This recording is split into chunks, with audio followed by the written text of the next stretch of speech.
பணத்தை ஈர்ப்பதில் நமக்கு இருக்கிற தடைகள் என்ன, அதுக்கான காரணங்கள் என்ன அப்படின்றது தான் இந்த வெப் சீரிஸில் பார்த்துட்ருக்கோம். இதுக்கு முன்னாடியே பணத்தை எப்படி கையாளணும், அது சம்மந்தப்பட்ட எண்ணங்கள் எப்படி இருக்கணுன்ற நிறையா வீடியோஸ் நான் அப்டேட் பண்ணியிருக்கேன். ஒருவேளை அதெல்லாம் நீங்கள் பார்க்காம இருந்தீங்கன்னா கீழே டிஸ்கிரிப்ஷனில் அதனுடைய பிளேலிஸ்ட் லிங்க் கொடுத்துருக்கேன், நீங்கள் செக் பண்ணிட்டு வாங்க. பணம் ஈர்ப்பதில் நமக்கு இருக்கிற தடைகளில் முதல் ஒன்று நம்ம என்ன பார்த்தோன்னா, பணம் அப்படின்றது ஆற்றல். அந்த ஆற்றலை சரியாக புரிஞ்சுக்கிட்டோன்னா பணம் ஈர்க்கிறது ரொம்ப சுலபம் அப்படின்னு பார்த்தோம். ரெண்டாவது காரணம் என்னவாக இருக்கலாம் அப்படின்னா, நம்மளை சுற்றி இருக்கிறவங்க எல்லாருமே பணத்தை பற்றி புலம்பிகிட்டு இருக்காங்க, இல்லை பணம் சம்மந்தப்பட்ட விஷயங்களில் ரொம்ப பயப்படுறாங்க, ஒரு எதிர்மறையான எண்ணத்தோடு இருக்காங்க அப்படின்னா நீங்களும் அதே மாதிரி யோசிக்கிறதுக்கான வாய்ப்புகள் அதிகம் இருக்குது. நான் ஏன் அடுத்தவங்க யோசிக்கிற மாதிரி யோசிக்க போகிறேன்? எனக்கு நேர்மறையான எண்ணம் இருக்குதுல்ல, நான் சரியாக ஈர்ப்பு விதியை பயன்படுத்துகிறேன்ல, இல்லை என் தேவைகளை என்னோடய இலக்குகளை பெருசாக வச்சுருக்கேன்ல, இது எப்படி அடுத்தவங்க என்ன பாதிப்பாங்கன்னு கேட்டால் நேரடியாக கிடையாது.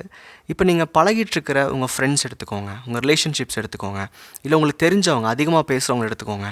நீங்கள் யாரு கூடலாம் பேசுகிறீங்களோ அவங்களுக்கெல்லாம் பணம் சம்மந்தப்பட்ட பிரச்சனைகள் இருக்கும்போது கண்டிப்பாக உங்ககிட்ட ஷேர் பண்ணுவாங்க, பணத்தை குறை சொல்லுவாங்க, பணம் பத்தலைம்பாங்க, இல்லை எக்கானமி பற்றி டிஸ்கஷன் கூட உங்கள் ஃப்ரெண்ட்ஷிப்குள்ளே போகும். ஸோ இந்த மாதிரி பணம் சார்ந்த விஷயங்களை நீங்கள் நேர்மறையாக பார்த்தாலும் உங்களை சுற்றி இருக்கிறவங்க அதிகப்படியான எதிர்மறை எண்ணங்களை தெரிவிக்கிறாங்க, இல்லை அவங்க வாழ்க்கை சூழ்நிலை உங்கள்கிட்ட காமிச்சிக்கிட்டே இருக்காங்க அப்படின்னா நீங்கள் கண்டிப்பாக பாதிக்கப்படுவீங்க. இப்போது உங்களுடைய பணநிலை, அதாவது நான் நல்ல பணத்தோட செல்வ செழிப்போடு சந்தோஷமாக இருக்கேன், இல்லை நான் ஒரு மிடில் லெவலில் தான் இருக்கேன், இல்லை ரொம்ப லோவாக இருக்கேன் அப்படின்றத, அதாவது உங்கள் பண அளவை, பண நிலையை யாரை வச்சு நீங்கள் கம்பேர் பண்ணுறீங்க, எதை வச்சு நீங்கள் சொல்கிறீங்க நீங்கள் பெட்டராக இருக்கீங்க லோவாக இருக்கீங்கன்ட்டு? நீங்கள் பழகிறவங்க, நீங்கள் சுற்றி இருக்கிறவங்க, உங்கள் சொந்தக்காரங்க, இவங்களில் யார் ரொம்ப அதிக பணத்தோடு இருக்கா, யார் ரொம்ப கம்மியான பணத்தோடு இருக்கான்னு பார்த்துட்டு அதில் நீங்கள் எங்கே ஃபிட் ஆகிறீங்கன்றது தான் நீங்கள் மெஷர் பண்ணுறக்கு யூஸ் பண்ணுற டூல். அதாவது உங்கள் நிலையை கம்பேர் பண்ணி பார்க்குறது எல்லாமே நீங்கள் பழகிறவங்களும் சொந்தக்காரங்களும் மட்டும்தான்.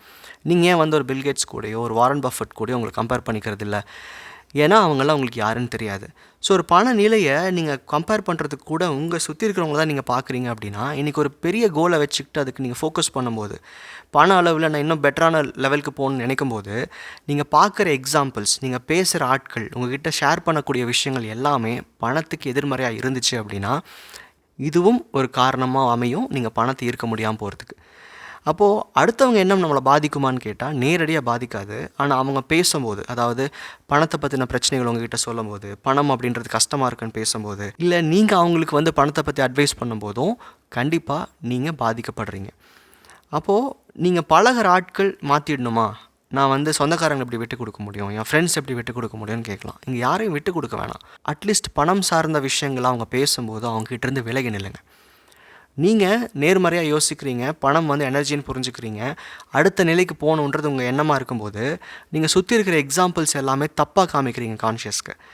இப்போ அவனும் பணத்துக்காக கஷ்டப்படுறான், அவனுக்கும் வேலை இல்லாமல் இருக்கான், அவனுக்கும் இந்த டைமில் பிஸ்னஸ் போகாது, ஸோ என்ன வித்தியாசம் அப்படின்னு சொல்லி உங்கள் ஃப்ரெண்ட்ஸையோ உங்கள் ரிலேட்டிவ்ஸையோ உங்கள் அளவில் இருக்கிற ஆட்களையோ பார்த்து நீங்கள் ஒரு கம்ஃபர்ட் ஜோனுக்குள்ளே மாட்டிக்கிறீங்க. உங்கள் கான்ஷியஸ் என்னத்துக்கு நீ ட்ரை பண்ணுற, இப்போ எல்லோரும் கஷ்டப்பட்டுருக்காங்க, உனக்கு மட்டும் என்ன பிரச்சனை, வேர்ல்டு எக்கானமியே எப்படி இருக்குது, நீ ஏன் முயற்சி பண்ணுறேன்னு சொல்லி உங்களோட முயற்சிகளை கூட தள்ளி போட வச்சிரும். ஸோ நீங்கள் அதிகம் பேசி பழகக்கூடிய ஆட்கள் பணம் மேலே ஒரு தப்பான ஒப்பீனியன் வச்சுருக்கிறாங்க, இல்லை எதிர்மறையான எண்ணங்களை தெரிவிக்கிறாங்க அப்படின்னா அவங்ககிட்டேருந்து விலகி நில்லுங்க.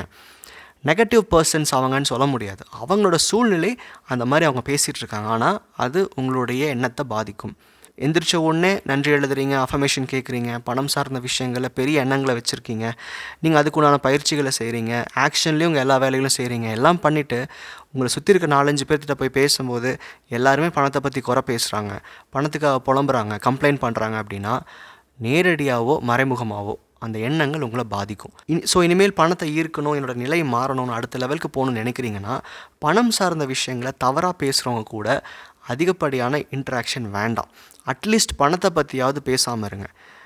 அது உங்கள் சொந்தமாக இருந்தாலும் சரி, ஃப்ரெண்ட்ஸாக இருந்தாலும் சரி, இல்லை ரேண்டம் பர்சன் உங்களுக்கு தெரிஞ்சவங்க எக்கானமி பற்றி பேசுகிறாங்கன்னா கூட பணத்தை எதிர்மறையாக பேசுகிறாங்க, பணம் சார்ந்த எண்ணங்களை தப்பாக புரிஞ்சு வச்சுருக்காங்க அப்படின்னா அவங்கக்கிட்ட இருந்து விலகி நின்னீங்கனாவே உங்களுடைய எண்ணங்கள் பணத்தின் மேலே எதிர்மறையாக போகாமல் இருக்கும். எப்போவுமே நம்ம எண்ணங்கள் தான் நமக்கு வேலை செய்யும், நம்ம எண்ணங்கள் தான் நம்ம வாழ்க்கைக்குள்ளே தேவையான விஷயங்களை கொண்டு வரும். ஆனாலும் நம்ம எண்ணங்களுக்கு தேவையான ஃபீட் இருக்குது இல்லையா, அதாவது அதுக்கு கொடுக்குற விஷயங்கள் இருக்குது இல்லையா, நீங்கள் அதை சரியாக கொடுக்கணும். நீங்கள் போய் அடுத்தவங்க சொல்கிற எண்ணங்களை ஏற்றுக்கிட்டிங்கன்னா கண்டிப்பாக அது பாதிக்கும்.